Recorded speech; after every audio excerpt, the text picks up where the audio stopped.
तो नमस्कार भाई लोग। तो हम भोजपुरी के एक नंबर गायक है जे खरवानी बसवारी रोपनी यानी हर जगह अपना आवाज पे चलना बिके हुए। देखिए अभी सकल बलमुआ जी के आवे में थोड़ा देरी बात, तब तक के लिए हम ही कुछ सुनावा तानी। तो दिल थाम के बैठे, बस कुछ ही समय में आप सभी के बीच सकल बलमुआ जी आने वाले हैं। तब तक के लिए हम ही कुछ सुनाते हैं।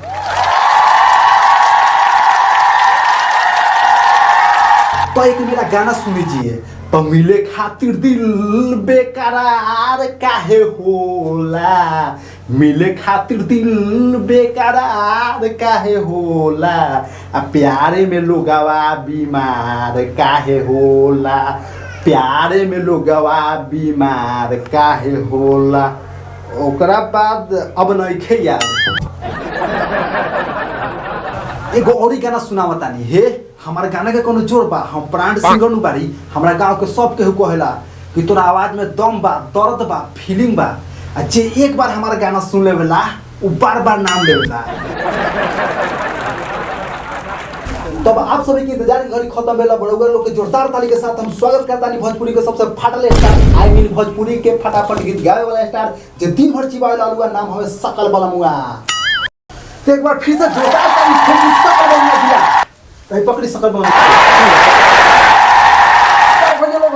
हमर नाम हो सकल बलमुआ। रउआ लोगन देखल हम के भोजपुरी गायक सकल बलमुआ जी के नाम तो रउआ लोगन बहुत सुन ले होकम, लेकिन आवेल बानी रउआ लोगन के बीच आज खुशी के आनंद लेवे खातिर, रउआ लोगन के हंसावे खातिर।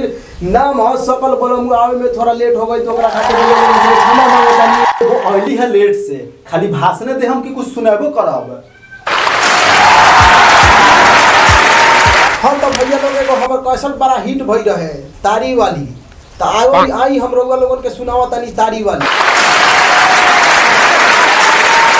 तारी वाली तारी पिया दो आ कैसन बानी यूपी बिहार जानेला, पुलिस दरोगा जमादार जानेला, एक नंबर बारा का पिया करबानी हम। तार वाला तारी दे खजूर वाला कम, तारी वाली तारी पिया दो।